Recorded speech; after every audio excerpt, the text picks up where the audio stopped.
Como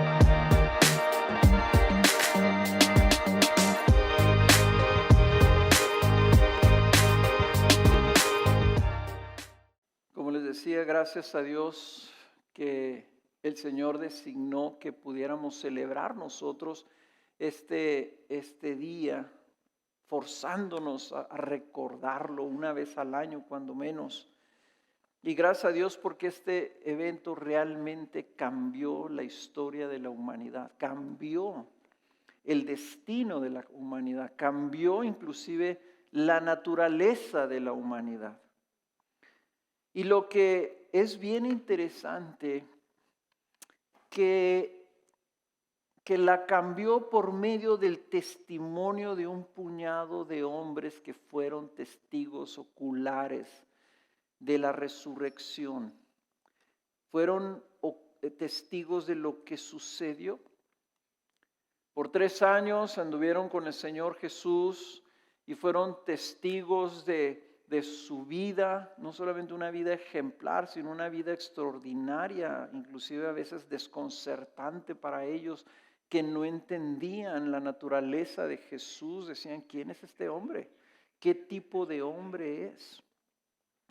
Pero luego vino un trauma que cambió sus vidas. Y quiero usar la palabra trauma porque es un término que es usado en nuestra actualidad, y lo que son los traumas son choques, son eventos que pasan en nuestra vida, de tal forma que estos choques emocionales producen una impresión y un efecto fuerte y duradero en nuestras vidas. Muchas veces esos traumas son negativos. Para los discípulos ese trauma fue haber visto al Señor de su esperanza ser humillado, ser torturado, ser ejecutado en una cruz, haberlo visto deshecho, desangrándose, su cadáver irreconocible. Lo vieron colgado de un madero muerto y luego lo vieron sepultado. Y fue un trauma tremendo porque él representaba su esperanza. Ellos habían dejado su vida, habían dejado sus casas, sus familias, su trabajo para seguirlo. Y luego todo se había venido aparentemente abajo. No lo entendían y no lo podían creer.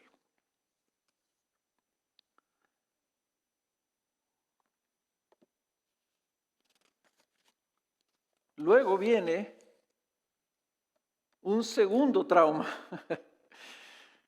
Luego fueron testigos renuentes inclusive de un milagro asombroso, porque vieron, tocaron, escucharon y comieron con ese mismo Jesús, que para ellos ahora estaba vivo, que inclusive resultaba irreconocible, pero que tenía en sus manos y en sus pies y en el costado las marcas de su ejecución.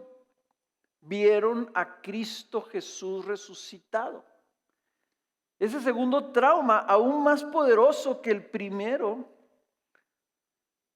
vieron y estaban viendo lo que Jesús les había predicho que iba a suceder y que ellos no podían creer.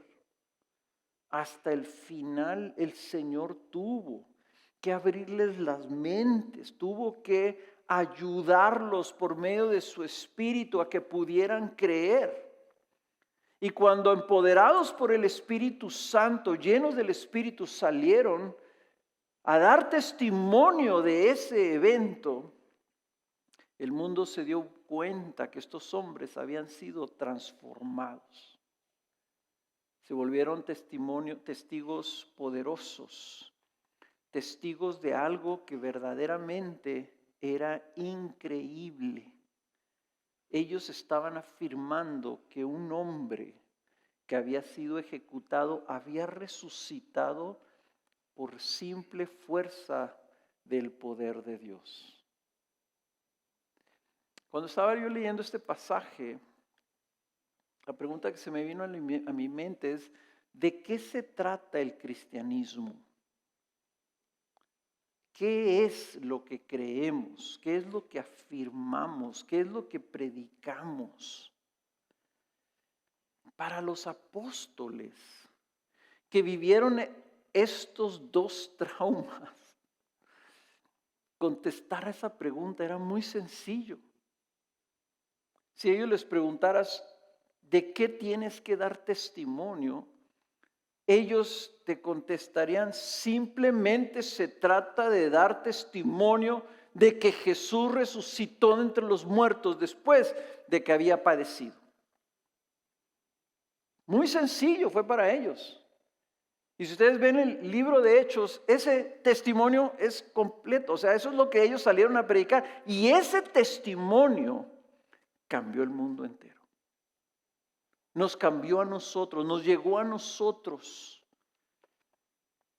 Yo creo que, y al final vamos a preguntarnos si nosotros estamos dando un testimonio similar al de ellos.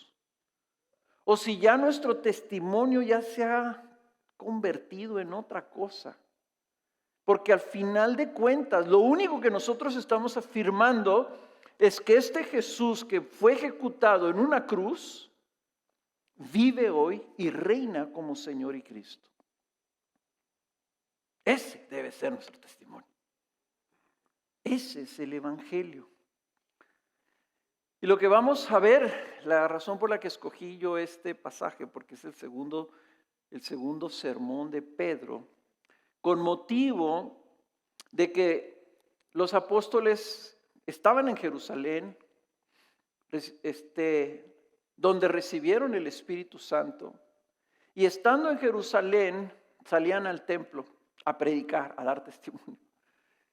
Y estaba un cojo, que era cojo de nacimiento, no sabemos si era lisiado, si los pies los tenía torcidos, si los huesos no se le habían desarrollado bien, no sabemos bien, nomás sabemos que era un cojo de nacimiento, que lo llevaban y lo ponían a la puerta del templo, donde iba entrando toda la gente, al patio ese común donde se juntaba la gente y llevaba sus sacrificios, para que pidiera limosna. Y cuando llegó, como a veces a nosotros nos pasa cuando vemos a alguien en la calle que nos pide limosna, este cojo les pidió limosna a Pedro y a Juan. Y siendo apóstoles, pues estos pobres no traían ni un 5, ¿verdad? Pero le dijo Pedro, míranos. Y él pensó, me van a dar algo. Y que si le iban a dar algo. Y le dijeron, en el nombre de Jesús, levántate. Lo tomaron del brazo y lo levantaron, y cuando lo levantaron, sus piernas recobraron la fuerza y empezó a caminar, a brincar, a gritar. Se pegó con ellos y dijo, yo a estos no me les despego, y entraron al templo. Y ahí es donde continúa nuestra historia en el versículo 11 del capítulo 3 del libro de Hechos. Y dice así: estando el que era cojo aferrado a Pedro y a Juan, todo el pueblo lleno de asombro corrió al pórtico llamado de Salomón, donde ellos estaban. Al ver esto, Pedro dijo al pueblo: hombres de Israel, ¿por qué se maravillan de esto? ¿O por qué nos miran así, como si por nuestro propio poder o piedad le hubiéramos hecho andar?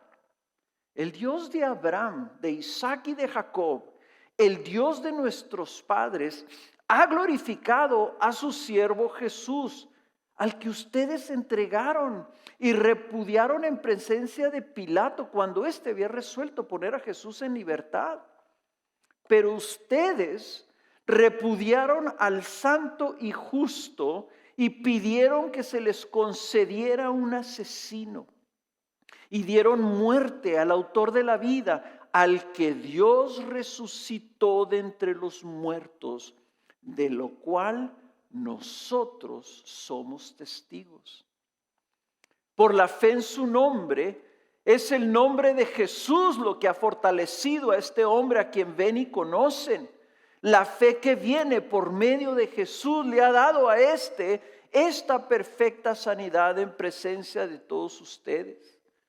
Y ahora, hermanos, yo sé que obraron por ignorancia, lo mismo que sus gobernantes, pero Dios ha cumplido así lo que anunció de antemano por boca de todos los profetas, que su Cristo debía padecer.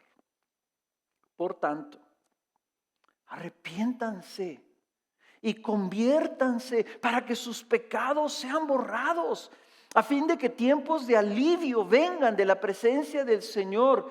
Y Él envía a Jesús, el Cristo designado de antemano para ustedes. A Él el cielo debe recibir hasta el día de la restauración de todas las cosas, acerca de lo cual Dios habló por boca de sus santos profetas desde tiempos antiguos. Moisés dijo: el Señor Dios les levantará a ustedes un profeta como yo de entre sus hermanos. A Él prestarán atención en todo cuanto les diga. Y sucederá que todo el que no preste atención a aquel profeta será totalmente destruido de entre el pueblo. Asimismo, todos los profetas que han hablado desde Samuel y sus sucesores en adelante también anunciaron estos días. Ustedes son los hijos de los profetas y del pacto que Dios hizo con sus padres al decir a Abraham: y en tu simiente serán benditas todas las familias de la tierra. Para ustedes, en primer lugar, Dios, habiendo resucitado a su siervo, lo ha enviado para que los bendiga, a fin de apartar a cada uno de ustedes de sus iniquidades. No tengo más que un solo punto. ¿Cuál es el corazón del Evangelio?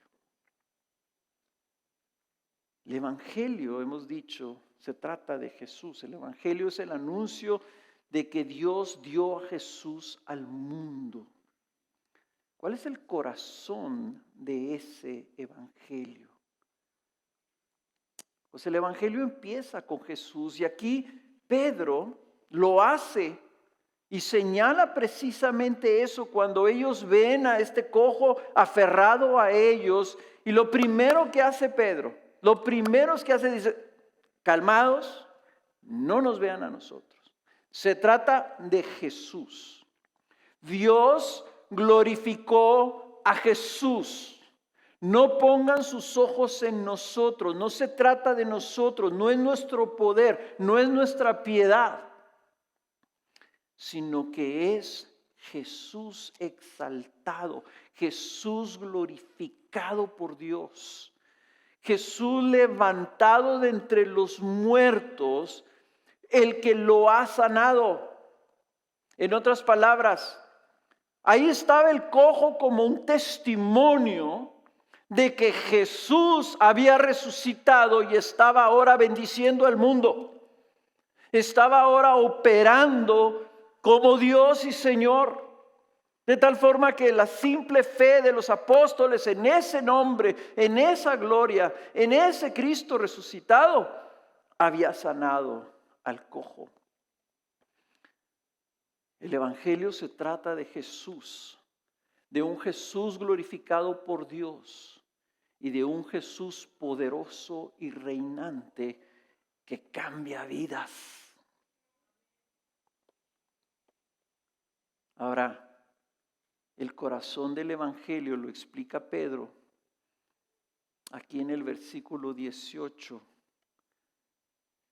donde dice: pero Dios ha cumplido así lo que anunció de antemano por boca de todos los profetas, que su Cristo debía padecer. El corazón del Evangelio empieza con ese Cristo que fue anunciado desde antes. Las Escrituras todas están apuntando a un hecho, algo que iba a suceder, que iba a venir Jesús, que iba a venir un siervo de Dios, que iba a venir un Mesías y iba a venir a padecer. Y Pedro les recuerda, lo primero que hace con ellos es recordarles, ¿se acuerdan ustedes de Jesús? Hacía apenas, no sé, un par de meses que Jesús había sido ejecutado. Y los judíos que estaban ahí se acordaban de haber estado en el patio con Pilato y clamando la crucifixión de Jesús. Y se acuerdan cuando Jesús iba por las calles cargando su cruz. Se acordaban haberlo visto todo deshecho. Dice ustedes, versículo 14, repudiaron al santo y justo y pidieron que se les concediera un asesino. Pedro está consciente, estos son los mismos que pidieron a Barrabás. Ellos, los judíos, recordaban a un Jesús humillado, que le dieron muerte clavándolo en una cruz porque ellos lo pidieron así. Dice, ustedes le dieron muerte al autor de la vida. Ahora, los mismos discípulos, como les decía ahorita, habían sido traumados con ese evento, ¿verdad? No podían entenderlo, no lo podían creer.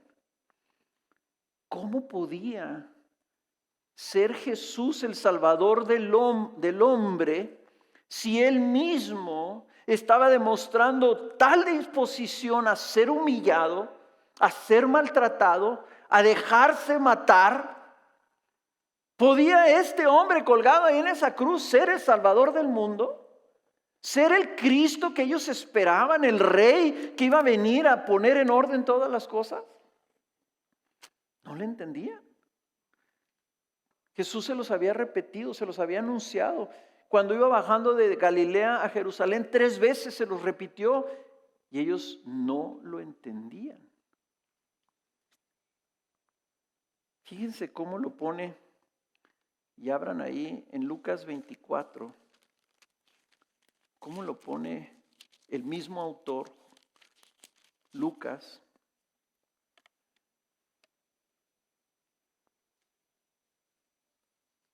Dice,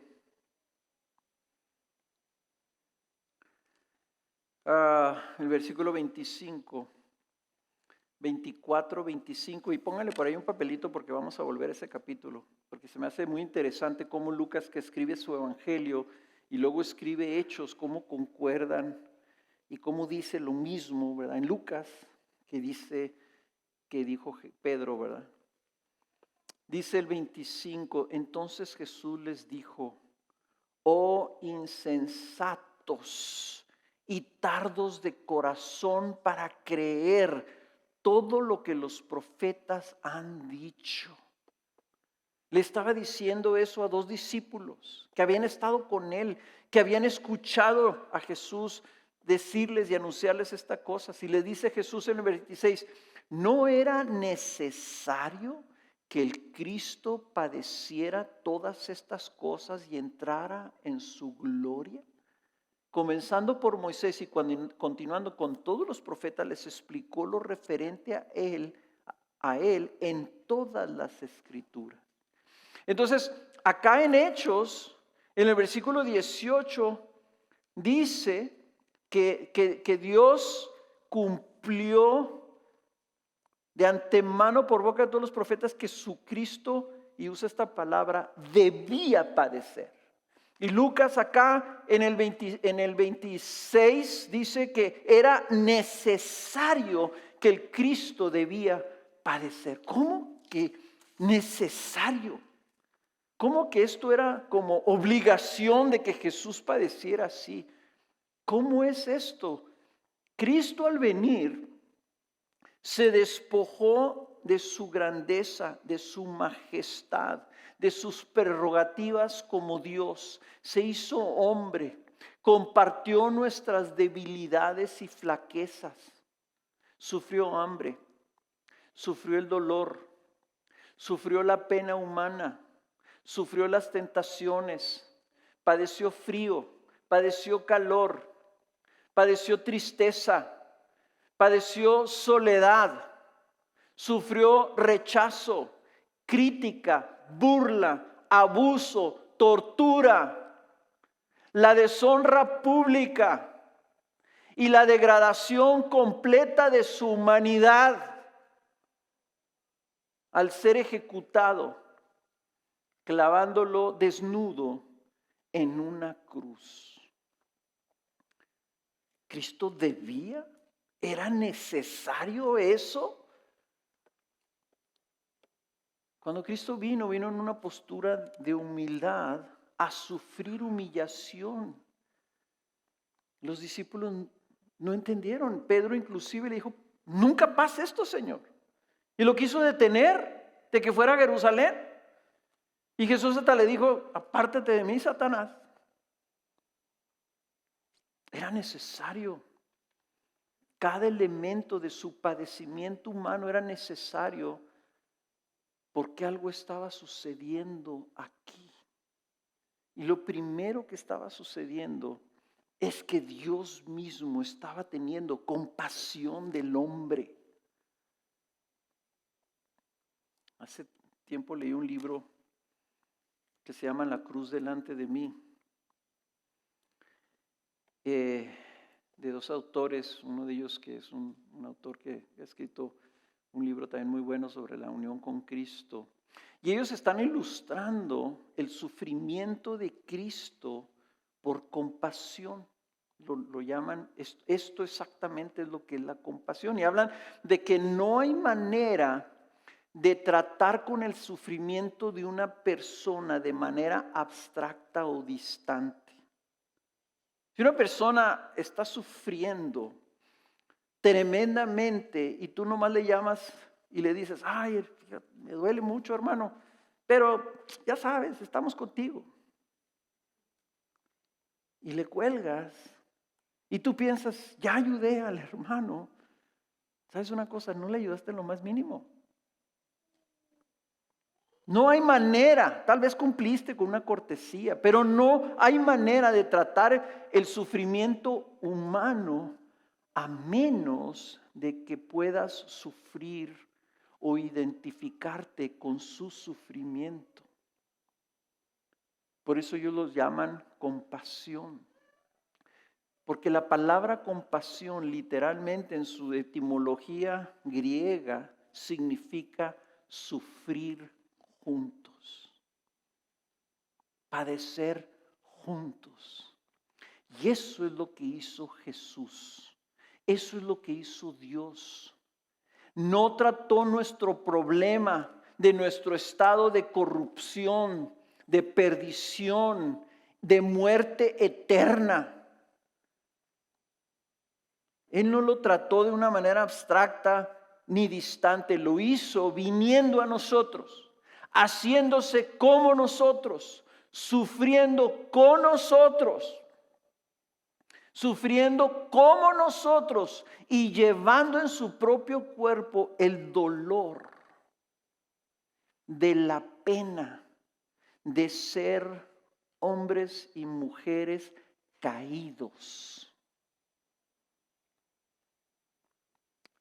El Señor vino en esa debilidad a padecer por compasión, pero no se quedó nomás en la compasión, sino que luego nos tomó, nos hizo a un lado, se puso en nuestro lugar, nos sustituyó y recibió el máximo dolor y sufrimiento destinado para el hombre, tomando nuestro dolor, nuestra muerte, bajo el castigo por nuestra culpa.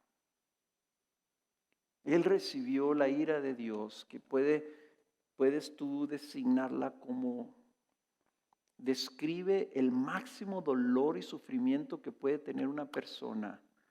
Y tú puedes fácilmente decir, es la ira de Dios. Es la destrucción eterna. Es el juicio eterno de Dios. donde Jesús hablaba y decía, ahí está el rechinar de dientes, donde la llama quema y nunca deja de quemar, la lombriz come y nunca deja de comer. Dolor máximo, sufrimiento, hermanos, no es morirte de cáncer o de que te atropelle un camión. Ese es el máximo dolor. Por eso era necesario que viniera a padecer. No había otra manera en que un Dios compasivo y clemente pudiera aliviar y rescatar al hombre de su sufrimiento. Un hombre que era incapaz, por su misma naturaleza pecaminosa, de lograr salir de ese estado por sí mismo. Pero lo que Pedro nos hace bien claro en este texto es que el corazón del evangelio empieza con el padecimiento de Jesús, pero luego también incluye la resurrección de Jesús. Dios glorificó a Jesús resucitándolo de entre los muertos, como dice el versículo 15. Dieron muerte al autor de la vida, al que Dios resucitó de entre los muertos, de lo cual ahora nosotros somos testigos. Para los discípulos era esto algo tan increíble, tan difícil de manejar. Aquí les digo, fue un trauma, fue un shock emocional, que no lo creían. Y ¿sabes qué? Y no los culpes, porque nosotros tampoco lo hubiéramos creído. Y ninguno de nosotros ha experimentado que un ser querido y amado en nuestras vidas es ejecutado y luego días después se nos presenta en la casa. Vuelvan al capítulo 24 de Lucas, que aquí nos dice lo que sucedió. Estaban ellos hablando de estas cosas. Oye, pero ¿cómo Jesús? ¿Cómo que se les apareció? ¿Cómo que caminó con ustedes? ¿Cómo que les estaba diciendo que esto estaba predicho? Estaban alegando estas cosas los discípulos. Los dos discípulos que habían ido de Emaús le estaban tratando de convencer que era Jesús el que les había dicho estas cosas. Pedro decía que lo había visto y estaba igual ahí alegando estas cosas. Y miren el versículo 37. Dice el versículo 37. Pero ellos, el 36, mientras relataban estas cosas, Jesús se puso en medio de ellos y les dijo, paz a ustedes. Pero ellos, aterrorizados y asustados, pensaron que veían un espíritu. Y él les dijo, ¿por qué están turbados? ¿Y por qué surgen dudas en sus corazones? Miren mis manos y mis pies, que yo mismo soy. Tóquenme y vean, porque un espíritu no tiene carne ni huesos como ustedes ven que yo tengo. Cuando dijo esto, les mostró las manos y los pies. Como ellos todavía no lo creían, a causa de la alegría y porque estaban asombrados, les dijo, ¿tienen aquí algo de comer? Ellos le prepararon parte de un pescado asado y él lo tomó en las manos y comió delante de ellos. Ya vieron las manos, tocaron los pies, hablaron con Jesús y dijo Jesús, y viendo que ellos todavía no lo podían creer, les dijo, ¿tienen algo que comer? Y se sentaron a comer juntos. O sea, Jesús se tomó el tiempo y la paciencia con sus pobres discípulos. Y es que es increíble. Parte de la razón que no podían creer es que para ellos era esto tan extraordinario y Jesús estaba glorificado. Jesús ya tenía su gloria que tenía anterior. Jesús ya era un ser glorioso. Ellos decían, pues, ¿quién es este? Va a ser un espanto. Si a ti se te parece tu abuelita que tiene 50 años muerta, vas a pensar que es un espanto. Es lo primero que vas a pensar. O que estás soñando, o que estabas comiste demasiadas enchiladas esa noche anterior. O sea, vas a pensar algo, pero no vas a pensar, resucitó de entre los muertos. Y ellos, aunque ya lo habían escuchado, no lo podían creer. Pero esto es importante porque Jesús estuvo con ellos, habló con ellos, lo tocaron, se rieron, les preparó un pescado en la playa, así como para que estuvieran relajados. O sea, les explicó, les habló y les habló y les habló, hasta que ellos estuvieron convencidos. Jesús resucitó. Y luego se fue. Porque por medio de ellos, como testigos de algo tan sobrenatural, tan milagroso, que nadie podía creer, dijo el Señor: yo voy a estar con ustedes, yo les voy a dar mi espíritu, vayan y digan esto, que al mundo le va a parecer una tontería, y el mundo así va a ser salvo. Y los usó a ellos. Ellos fueron testigos oculares y tenían la explicación de por qué la tumba estaba vacía. Ellos fueron los testigos del acto divino de poder que vindicaba a Jesús como el Hijo de Dios. Jesús lo había anunciado y su resurrección confirmó su palabra profética. Y de esa forma confirmó todo lo que había afirmado acerca de su persona, acerca de las Escrituras, como oraba ahorita Belardo. Al Él resucitar, Él se establece como aquel que tiene autoridad para poner su vida y para tomarla de nuevo. Por eso es que el apóstol Pablo en 1 Corintios 15, 14 nos dice que si Cristo no ha resucitado, entonces vana es nuestra fe, vana nuestra predicación, vano es nuestro mensaje. Si esto no es cierto, entonces Jesús no es hijo de Dios y Jesús no tiene autoridad y su palabra tampoco. Y lo que él dijo de las Sagradas Escrituras, ¿verdad? Del testimonio del Antiguo Testamento, que él afirmó que era verdad, tampoco lo es. Entonces podemos tirar a la basura la Biblia y podemos olvidarnos de todo si Jesús no resucitó. La resurrección es lo que afirma y establece que Cristo es el Hijo de Dios. Si no resucitó Cristo, entonces Cristo, Jesús, no es Dios. Pero al resucitar establece que sí lo es y que su sacrificio fue verdaderamente efectivo y todo lo que Él ha prometido ahora tiene el poder para cumplir.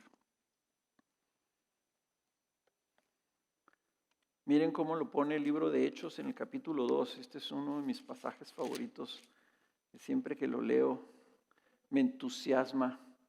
Hechos capítulo 2, versículo 32, página 1113. Dice así: a este Jesús resucitó Dios, de lo cual todos nosotros somos testigos. ¿Ven el mensaje de los apóstoles? ¿Ven lo que ellos estaban dando testimonio? Jesús, Dios lo resucitó y nosotros somos testigos. Así que exaltado a la diestra de Dios, ahí está su glorificación. Exaltado a la diestra de Dios y habiendo recibido del Padre la promesa del Espíritu Santo, ha derramado esto que ustedes ven y oyen. Estaba refiriéndose él al derramamiento del Espíritu Santo sobre sus discípulos.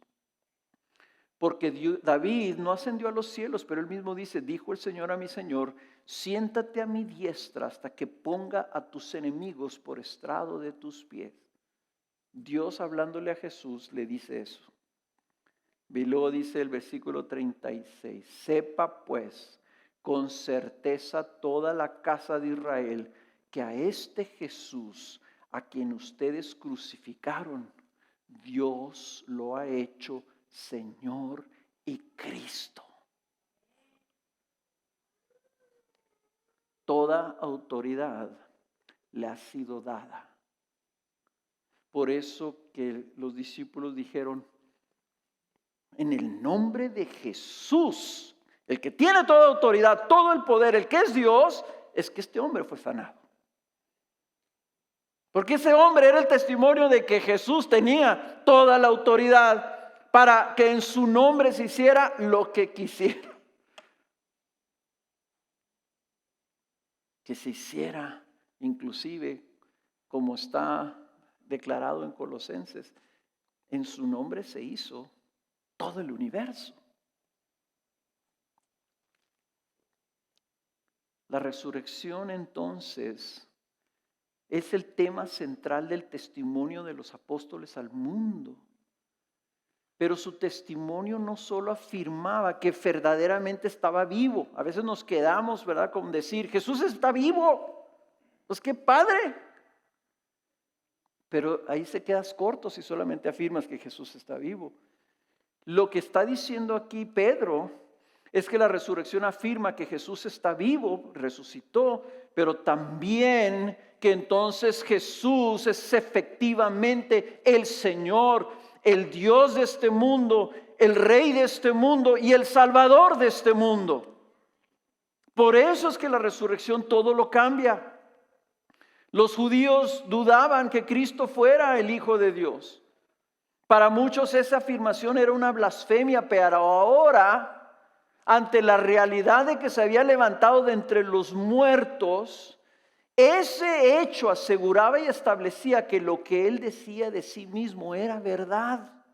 Jesús era el Hijo de Dios y por ello era el Señor del universo y el Cristo de los judíos y nuestro Salvador también.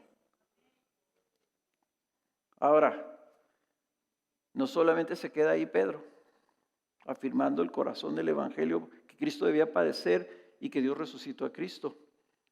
Si Cristo entonces es Jesús, si Cristo Jesús es el Señor y el Salvador, ¿qué implicaba eso para los que oían ese testimonio? ¿Qué implica para nosotros que estamos oyendo, que hemos recibido ese testimonio? Pues número uno, la resurrección demanda de todo el mundo una respuesta de fe.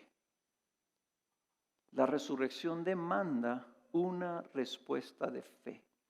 Ellos hablan, ¿verdad?, de que de la vida de este hombre fue cambiada, en el capítulo 3, fue cambiada por medio de la fe. Por la fe en su nombre es que este hombre ha sido salvado. Pero luego dicen esto, la fe que viene por medio de Jesús es lo que le ha dado esta perfecta sanidad. Ellos salieron al mundo a dar un testimonio. ¿Para qué? Para que el mundo lo creyera. Y todos estamos llamados a creer ese testimonio.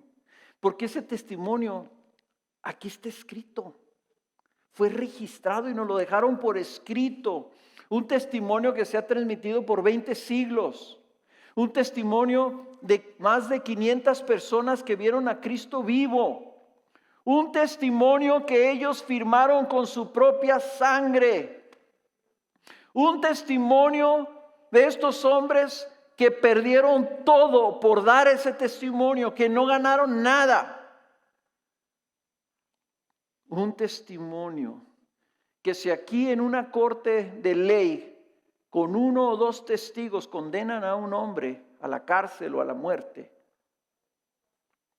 aquí tenemos nosotros el testimonio de cientos de personas que pagaron con su vida, que cuando les amenazaban, te corto la cabeza, te crucifico, a menos de que niegues que Jesús es el Señor y que está vivo, ellos decían, córtame la cabeza o crucifícame. Pero no me crucifiques igual que Jesús, crucifícame de cabeza, porque no soy digno de que me crucifiques igual que Él. Ahora, ¿estamos nosotros tan firmes como ellos en nuestra fe de la resurrección? ¿Estamos firmes en Cristo y en nuestra fe porque creemos que Él está vivo y Él es el Señor?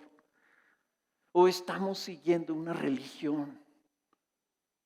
¿O queremos a Cristo para que mejore nuestras vidas? ¿Por qué lo estamos siguiendo? ¿Por qué es que lo creemos? ¿Es un agregado a nuestras vidas, algo que tenemos? Sí, yo tengo a Jesús y oro. Y le enseño a mis niños que oren a Jesús y Jesús bendíceme para que saque buenas calificaciones. O para que me den trabajo. O para que tenga estas cosas que quiero. No entendemos lo que estos hombres salieron a dar testimonio. Que nos dijeron, si Cristo resucitó, entonces Él es Señor. Y tenemos un Señor y creemos en ese Señor y lo que Él nos dijo. Así que cuando le pedimos que se haga su voluntad, Él tiene ahora el poder y viene y cambia vidas.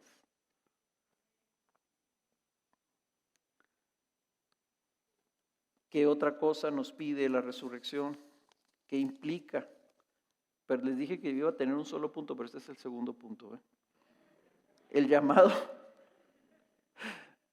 ¿Qué implica? Implica esto que les estoy diciendo. O sea, mi segundo punto es el llamado a responder a la resurrección. La resurrección demanda del mundo que se arrepienta. Vean lo que dice el versículo 3:19. Dice, por tanto, Jesús es el Señor, su Cristo debía padecer. Por tanto, arrepiéntanse y conviértanse para que sus pecados sean borrados, a fin de que tiempos de alivio vengan de la presencia del Señor. Y Él envía a Jesús, el Cristo designado de antemano, para ustedes. Pedro les dice, arrepiéntanse. Muchas personas piensan que el arrepentimiento es que te sientas mal porque pecaste. No, el arrepentimiento no es que te sientas mal, el arrepentimiento es que tú dices, detesto mi vida así como la he vivido. Y te conviertes. Qué padre que aquí Pedro usa la palabra arrepiéntanse y conviértanse como si estuviera repitiendo. Y lo que le está diciendo es que el arrepentimiento es un cambio de mente, un cambio de perspectiva, un cambio de dirección. Y yo siempre lo he tratado de explicar así, el arrepentimiento es el volverte de un caminar, de tu caminar actual, a una vida de devoción a un Señor vivo y resucitado y glorioso. Es el cambio de dirección de tu vida, por eso es que es una conversión. La conversión es el resultado del arrepentimiento. Porque eso, conversión significa que te vuelves de tu camino. Es revertir la dirección en la que has enfocado tu vida. Te vuelves para vivir por Cristo. Te vuelves para servir en devoción a ese Rey, a ese Señor. Y lo que está diciendo aquí Pablo es que el Cristo resucitado demanda, reclama ser reconocido como Señor. Como el Señor de tu vida. No puede ser de otra manera. Por eso yo cuando escucho personas que hablan, no, yo sí creo en Dios. Pero la pregunta para mí es, ¿pero crees que Dios, que Jesús es Dios y que Jesús es el Señor? Porque tú puedes tener dioses, ¿verdad? Como los paganos. Tienen imágenes, o tienen monitos, o tienen cosas y ellos les dicen, son mis dioses. Pero no son señores de sus vidas. Cristo demanda ser reconocido como Señor porque no puede ser de otra manera, porque Él es el Señor, establecido así por Dios. Entonces, si Cristo resucitó como Señor y Dios y ha dejado ese testimonio para que el mundo lo crea, no es posible seguir o vivir indiferente a esa realidad. No puedes tenerlo así nomás. No, pues sí, creo que resucitó. Qué padre. No puedes. O crees y te conviertes a Él, o lo rechazas, o lo desechas y lo repudias como los judíos. No hay medio camino. O crees en Jesús y lo reconoces como Señor y te conviertes en arrepentimiento hacia Él, o lo rechazas. Ahora, ese llamado a la conversión tiene una promesa. ¿Cuál es la promesa? Bueno, la promesa es que recibes a Jesús. En el versículo, en Lucas 24, Jesús les dice en el versículo 47 o el versículo 46 y les dijo: así está escrito que el Cristo padecerá y resucitará de entre los muertos al tercer día, y que en su nombre se predicará el arrepentimiento para el perdón de los pecados a todas las naciones, comenzando desde Jerusalén hasta ustedes son testigos de estas cosas. La predicación del arrepentimiento tiene una promesa. La predicación tiene la promesa primero que de nada. ¿Cuál es? El perdón de los pecados a todas las naciones. El perdón de los pecados. En nuestro texto, en el 3:26 dice así: pero ustedes en primer lugar, Dios habiendo resucitado a su siervo, lo ha enviado para que los bendiga a fin de apartar a cada uno de ustedes de sus iniquidades. La promesa es el perdón de los pecados, que implica la reconciliación con Dios, que implica que ya no somos enemigos de Dios, sino ahora somos aceptables y recibidos por Dios. Y el apartar a cada uno de nosotros de nuestras iniquidades, como acabo de leer en el 26, significa una transformación del pecador. Una transformación en donde tú estás viviendo ahora para la iniquidad. El Señor te toma y te aparta y te pone acá, como dice Colosenses 1, nos traslada del mundo de las tinieblas al reino de su Hijo amado. Somos transformados. Por eso trae consigo este pasaje también, que lo pone aquí Pedro de esta manera en el versículo 19. Por tanto, arrepiéntanse y conviértanse para que sus pecados sean borrados, a fin de que tiempos de alivio vengan de la presencia del Señor, y Él envía a Jesús el Cristo designado de antemano para ustedes. Es un pasaje que, esa frase, ¿verdad? Esas oracioncitas, son cosas que tenemos que tener bien cerca de nuestro corazón, porque tienen palabras bien importantes. El perdón de pecados trae tiempo de alivio y refrigerio. Ese alivio significa, es un refrigerio como el que viene en el desierto y tiene 2 semanas sin tomar agua, si es posible que puedas vivir, o 10 días sin tomar agua, y encuentra un oasis. Y entonces esa agua viene a ser alivio, viene a ser refrescamiento, viene, como decimos, a devolverle la vida. Esta palabra traducida alivio es más que refrigerio, es el volver a la vida, es un avivamiento, es que somos revividos por Jesús. Esa es la promesa. ¿De qué está hablando? Está hablando del Espíritu Santo, que Pedro les dijo en el capítulo 2 anterior, ¿verdad? Entonces Jesús ahora exaltado tiene el Espíritu Santo y se lo da en abundancia a aquellos que creen en Él. Por eso es que dice aquí, y Él envíe a Jesús, el Cristo designado de antemano para ustedes. Envía a Jesús. ¿Cómo va a enviar Dios a Jesús a cada uno de nosotros? Por medio de su Espíritu. Cristo designado para nosotros. Cristo designado para ellos. Viene para Jesús. Ahora Jesús viene para estar con ellos. Para ser de ellos. Para darles su vida. Para unirse a ellos. Este Cristo que ha sido designado para nosotros, hermanos. Qué hermosura de frase. Cristo lo designó Dios. Tú eres mi hijo y ahora vas a ser de ellos. Vas a ser para ellos. Para que te des a ellos. El don de Dios a nuestras vidas es Jesús presente en nuestras vidas por medio del Espíritu Santo. De tal forma que la resurrección no solamente glorifica a Jesús, sino que abre el camino para que todo aquel que crea en Él sea glorificado en Él, junto con Él, para que viva la vida de Él, para que esté donde Él va a estar para siempre. Va a ser unido a Él por medio de su Espíritu, porque su Hijo ha sido designado para nosotros, para ti. Jesús vino para ti. Ahora la pregunta es si tú ya te entregaste a ese Jesús que es para ti. Si ahora tú le has dicho, Señor, yo quiero ser ahora para ti. Esa es la conversión. Ahora,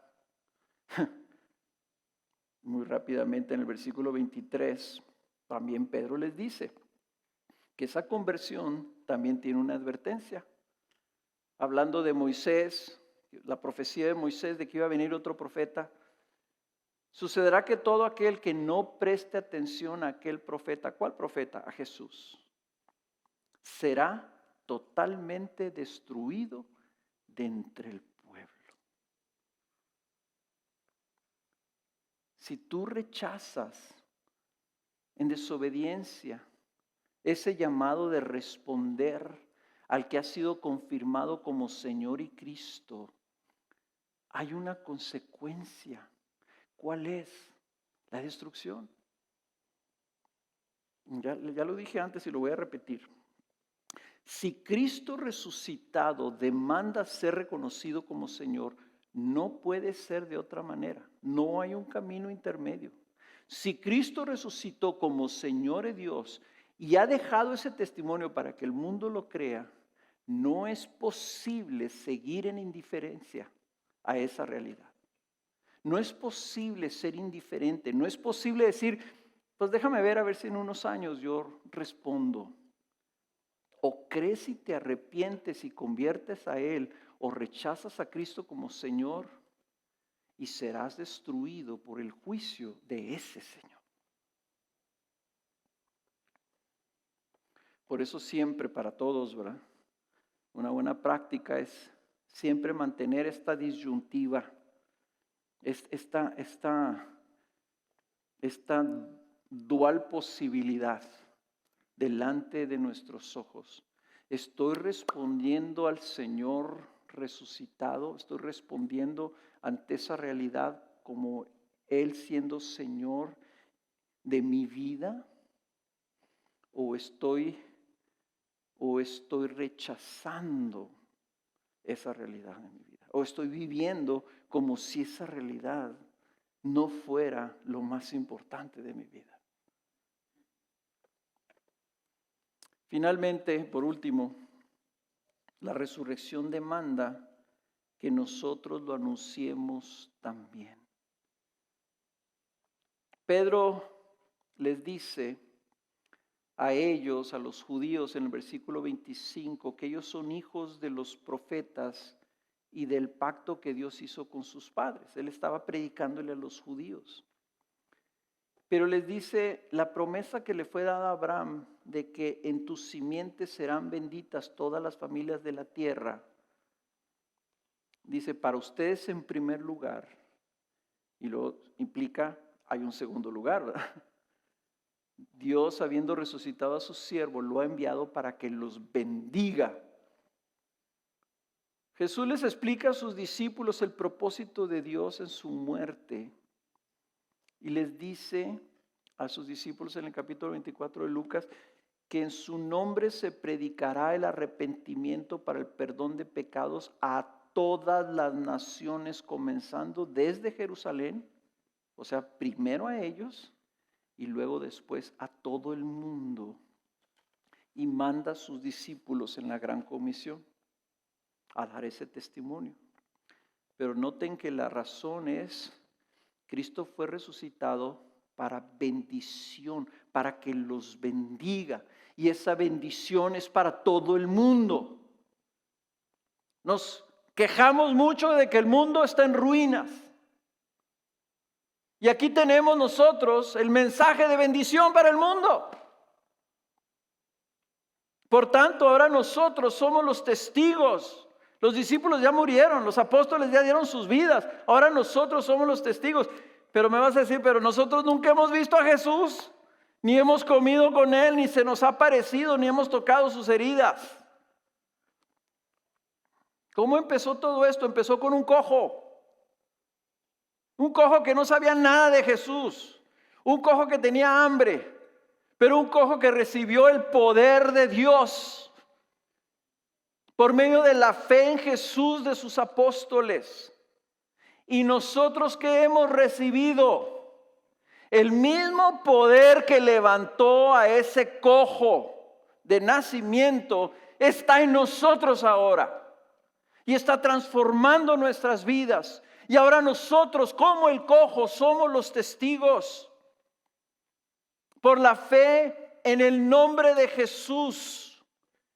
Y siempre les he dicho, yo tengo este versículo, es el versículo, pues no quiero decir que más increíble, pero es el versículo que más batallo yo para tragarme, para vivir. Que es Romanos 8:11. Pero si el Espíritu de aquel que resucitó a Jesús de entre los muertos habita en ustedes, el mismo que resucitó a Cristo Jesús de entre los muertos, también dará vida a sus cuerpos mortales por medio de su Espíritu que habita en ustedes. El mismo poder que levantó a Cristo y lo glorificó, habita en nosotros. ¿Qué tenemos que hacer para dar testimonio al mundo? ¿Qué hizo el cojo? Se mostró al mundo. Y Pedro dijo, pues déjenme nomás les explico qué fue lo que pasó. Hermanos, el problema de la iglesia en su incapacidad o en su debilidad de ser un testimonio impactante, contundente en el mundo, es que el mundo ve nuestras vidas y dice, ¿dónde está el poder de resurrección de Jesús en tu vida? Si nosotros simple y sencillamente nos entregamos a Jesús, Jesús, que tu vida me avive a mí para tu gloria. Y le seguimos. Dice la Escritura, va a venir el mundo a preguntar, oye, ¿y a ti qué te pasó?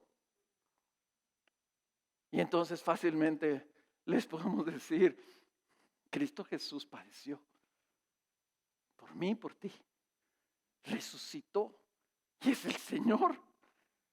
Y se nos fue dado a nosotros. Se te fue dado a ti para bendecirte, para que te arrepientas y te conviertas a Él. Ese es el evangelismo. No son las técnicas, no son los versículos que te tienes que aprender de memoria. Es que el poder del que resucitó a Cristo entre los muertos, que habita en ti, brilla a través de ti. Y que eso sea evidente ante el mundo. Y seamos testigos a este mundo por los años que sean, por las décadas o días que falten, hasta que Él vuelva. Porque cuando Él vuelva, todo mundo lo va a ver como exaltado. Dice el versículo 21, el cielo lo debe recibir hasta el día en que Él venga a restaurar todas las cosas como Señor. Y nosotros sus testigos diremos, ahí está, ven, ese es mi Señor, el que estamos todos esperando. Todos, ahorita no lo vemos, todos vamos a ver a ese Cristo resucitado, a ese Cristo glorificado, en ese día todo el mundo lo va a ver.